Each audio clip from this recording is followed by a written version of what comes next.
గీతావాహిని 23వ అధ్యాయము.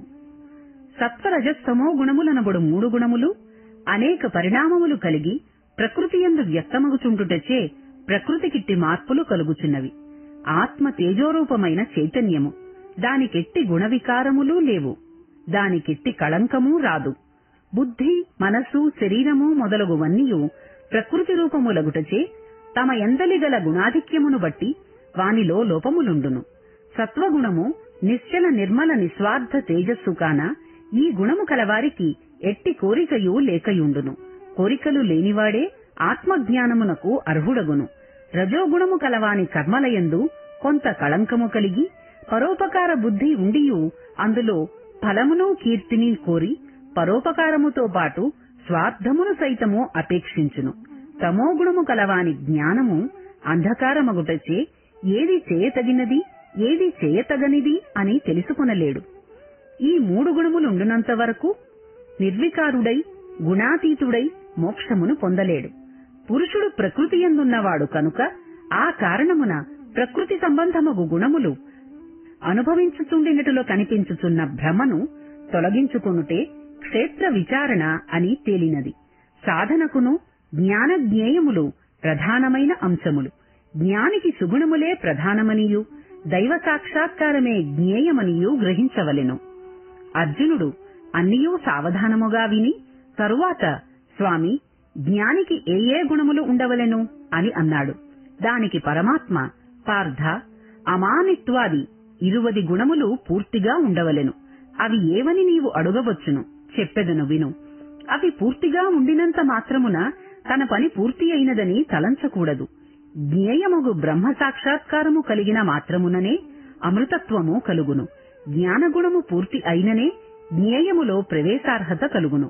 జ్ఞానగుణములలో ఏ ఒక్కటి లేకపోయినను జ్ఞేయములో ప్రవేశించ వీలులేదు.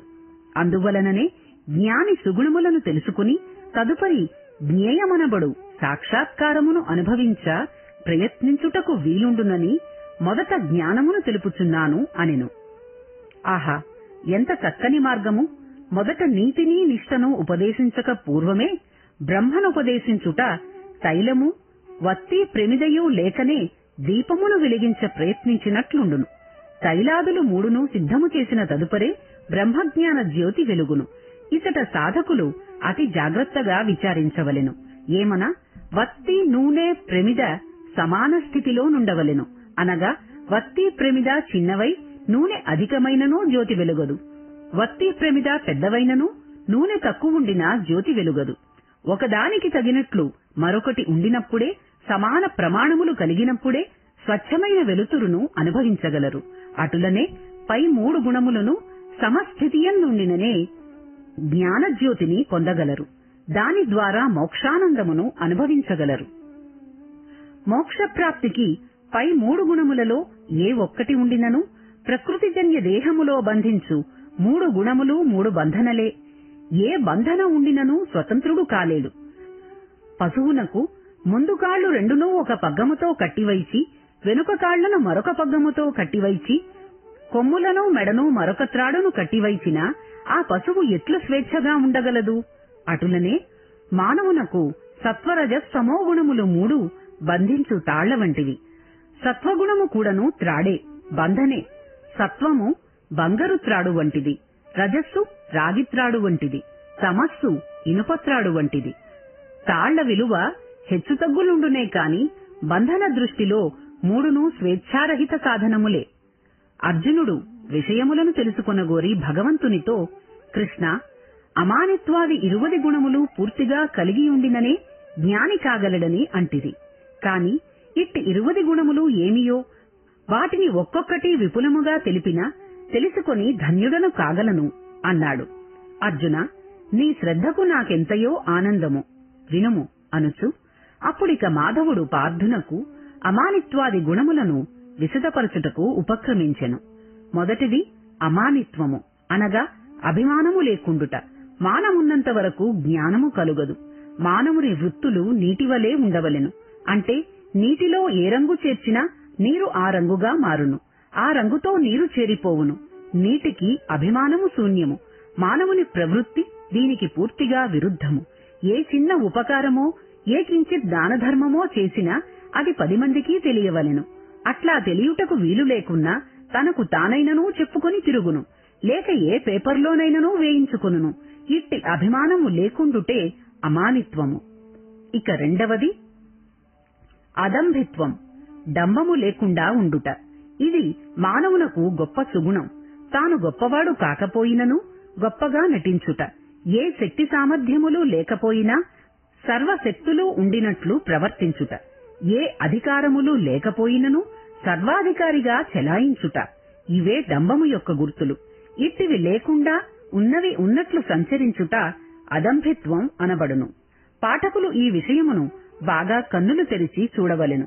నేటి రోజులలో లోకమంతయు డంబముతోనే నిండి ఉన్నది. ఏ రంగమునందు చూచినను ఏ వ్యక్తిని చూచినను డంబముతో ప్రవర్తించుచున్నాడు.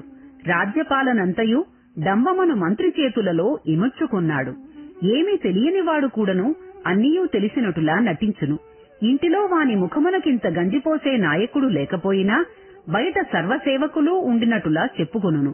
ఎంత అసమర్థుడైనను సమాజము సర్వసమర్థునిగా తలంచవలనని ఆశించును. ఒకటేమిటి, అన్నింటియందు డంబమే మొదటి పాదము. ఇది మానవుని పూర్తిగా నాశము చేయును. అంతటితో పోక లోకమునకొక చీడపురుగు వలె ప్రాకును. దీనిని అంతమొనరించిన లోకములో పీడవదలును. కాన డంబమునకు చోటిచ్చిన ఉభయభ్రష్టులు కాగలరు. ఇది సామాన్య మానవునికే సరియైనది కాదు. ఇక సాధకులు కాగోరువారు, సాక్షాత్కారము పొందగోరువారు దీనిని స్మరించిననూ సరే పతనము కాగలరు. ఇక మూడవదైన అహింస కూడాను ప్రధాన గుణము. ఇతరులను బాధించుట, కష్టము కలిగించుట, చింతనలను చిక్కించుట ఇత్యాది వృత్తులు హింస అని అందురు. అట్టివి లేకుండుటనే అహింస అని అందురు. కాని కేవలము దేహమున మాత్రము ఇతరులను బాధించకుండినంత మాత్రమున అహింస కాజాలదు. మనోవాక్కాయ కర్మలతో బాధారహితమైన స్వార్థరహితమైన వృత్తులను ఆచరించుట నిజమైన అహింస అనబడును. నాలుగవది క్షమ. దీనినే శాంతి అని కూడాను అందురు, సహజమని కూడాను అందురు. అనగా పరులు తమకెట్టి అపకారములు, కీడులు, ద్రోహములు చేసియుండినను తనను ద్వేషించుచుండినను వాటన్నింటినీ స్వప్న దృశ్యములుగా తలంచి ఎండమావులుగా భావించి మరచిపోవుట. అయితే ఆ ఓర్పు చేతకాక, శక్తి లేక, విధి లేక ఓర్చుకోవడం కాదు. హృదయపూర్వకమైన శాంతితో పాటు బయట శాంతి కూడా కలిసి రావలెను. లోకుల యొక్క మెప్పులకై తనకు ధన జన బలములు లేకనో, చాలకనో, లేక తానేమి చేసినా చెల్లదనో ఓర్పుతో ఉండుట శాంతి కాజాలదు. క్షమయును అహింసలే ప్రధానమైనవి. తదుపరి ఐదవదైన రుజుత్వం. సామాన్యముగా దీనిని నిజాయితీ అని కూడా అందురు. కల్లాకపటములు, మాయామర్మములు లేక చేసే పని, చెప్పే మాటకు, తలంచే తలపుకు ఏకరూపము కావలెను. అది లౌకిక అలౌకిక జీవితముల రెండింటి యందును ప్రధానముగా పాటించవలసి వచ్చును. ఇది బహుశా అదంభిత్వము యొక్క మరొక పాదముగా తెలియచున్నది. ఇక ఆరవ గుణం ఆచార్యోపాసన.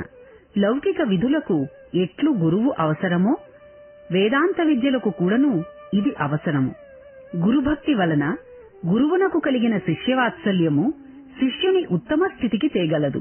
అయితే గురిలేని గురుత్వము భ్రష్టమైపోవును. దూడను చూచిన ఆవు చేపుకు విడిచినట్టులా శిష్యుని చూచి గురువు అనుగ్రహమును అందించవలెను. భగవంతుని పొందగోరుటకు, మోక్షప్రాప్తి నొందుటకు గురుబోధనలే ఆధారములు అని తెలిపెను. ఏడవది శౌచము, అనగా శుద్ధి చేయుట. బాహ్య శౌచమే కాక అంతఃశౌచము ప్రధానమైనది. అది ఏ అంతఃకరణ శౌచము. రాగద్వేషములు కాని, కామక్రోధములు కాని లేక సాత్వికమైన దైవీ గుణములు విరాజిల్లినప్పుడు అట్టి దానిని అంతఃశౌచము అని చెప్పవచ్చును. దేహమును జనము వలనను, మనస్సును సత్యము వలనను, జీవాత్మను విద్యా తపస్సుల వలనను, బుద్ధిని జ్ఞానము వలనను శుద్ధి చేసుకొనవలయును. ఎనిమిదవది స్థైర్యము. చపల చిత్తము లేకుండుట. నిమిషమునకొక భావము, దినమునకొక ఆట కాక ఏదైననూ మంచిదని విశ్వసించిన తరువాత ఎన్ని ఇక్కట్లు సంభవించినను సాధకుడు పట్టు వదలక శ్రద్ధతో అనుష్ఠించవలెను. దీనినే దీక్ష అని కూడాను అందురు. దౌర్బల్యము పనికిరాదని దీని అంతరార్థము. 9వది ఇంద్రియ నిగ్రహము. నీ కొరకు ఇంద్రియములున్నవి కాని నీవు ఇంద్రియముల కొరకు లేవని తలంచవలెను. వాటికి దాసుడు కాక నీకు అవి దాసులగునట్లు చేసుకొనవలెను అని బోధించెను. తరువాత 10వది వైరాగ్యము. అనగా శబ్దాది విషయములలో అనురక్తి ఉండరాదు. ఇంద్రియములు వాటికి తగినవే కోరును కాని సాధనకు తగినవి అవి కోరవు. కాన ఇంద్రియార్థములు పురుషార్థములు కావు. ఆత్మకు కావలసినవే పురుషార్థములు. ఇక 11వది అనహంకారము. అహంకారము ఎన్ని అవగుణములున్నవో వాటన్నింటికీ పుట్టినిల్లు వంటిది. అహంకారికి మంచి, పుణ్యము, పాపము, సత్యము, దైవము ఏవీ లేవు, ఉండవు. ధర్మము వానికి ఏమాత్రమూ తెలియదు. న్యాయము వానికి సరిపడదు. ఇట్టి దుర్గుణములు లేకుండుటే అనహంకారము. అహంకారము మిత్రుని వలె ఉండు శత్రువు అని తెలుసుకొనవలెను. జన్మ, మృత్యు, జర, వ్యాధి, దుఃఖ దోషానుదర్శనము అన్నింటికంటేనూ ప్రధానమైనది. జన్మ దుఃఖము, మరణ దుఃఖము, వ్యాధి దుఃఖము చూచుచుండియు వాటి సత్యమును తెలుసుకొనపోకుండుట మహా ఆశ్చర్యము. దీని పుట్టుపూర్వోత్తరాలు విచారించినా ఏది తప్పినను మృత్యువు తప్పదని తేలుచున్నది. మానవులు దేనిని సుఖమని తలంచుచున్నారో అవి సుఖవేషముతో కనబడు దుఃఖములే. నిజమును తెలుసుకునిన విషయదోషములను మననము చేసినప్పుడు వైరాగ్యము చేకూరి జ్ఞానము సిద్ధించును. కనుక అర్జున, ఈ జన్మ మృత్యు, జరా, వ్యాధి, దుఃఖ దోషముల నుండి విముక్తుడవు కమ్ము అని ఎంతో ప్రేమతో బోధించినాడు. తదుపరి ఆసక్తి. చూచినవన్నీయూ కావలియున్నను ఆశయే ఆసక్తి. దీనికి కారణము మమకారము. అన్నింటి యందు మానవులను బంధించున్నది మమకారమే. ఏది చూసినా నాకు కావలెననుట, నాది నాది అని దానిపై వ్యామోహమును అభివృద్ధిపరచుట జ్ఞానికి ధర్మ విరోధము. మమకారమే మహాపాశము. అంతా భగవంతుని సృష్టి యందలి పదార్థములుగా భావించిన జ్ఞాని లక్షణములకు గుర్తుగా ఉండును. అనాసక్తి అవసరము. ఇది 13వది. ప్రతి వస్తువునందును స్నేహము మాత్రమే ఉండవలెను, కాని మోహముండరాదు. ఉన్నంత వరకు ఉపయోగించుకో, అంతేకాని వాటి కొరకే నీ జీవితము అంకితము చేయకూడదు. ఇది మోక్షాపేక్ష గలవారలకు పెద్ద అడ్డు. ఎన్ని సంపాదించినను కడకు అన్నియూ ఒక పరి వదిలిపోక తప్పదు. పూచిక పుల్లకూడను వెంట తీసుకుని పోలేరు. ఈ లక్ష్యమును దృష్టియందుంచుకున్నా సత్యమును దర్శించగలరు. పుట్టక పూర్వము ఈ ప్రపంచ సంబంధములు, వస్తువాహనములు మానవునకు ఉండవు. చచ్చిన తరువాత ఆ వస్తువాహనములు, బంధుబలగములు అతనికుండవు. మధ్యలో ఆడుకొను ఆటయే ఈ లోక సంబంధము. అందువలన 3 రోజుల ముచ్చటకై మోహము పనికిరాదు. ఆసక్తి వలన అంతఃకరణము మాలిన్యము కాగలదు. మాలిన్యమైన అంతఃకరణము కలవాడు మోక్షమును పొందజాలడు. నిజముగా జ్ఞాని కాబోరువారు, మోక్షాపేక్ష సాక్షాత్కార ప్రాప్తి ఆశించు సాధకులు ఆసక్తికి అంటక ఉండవలెను.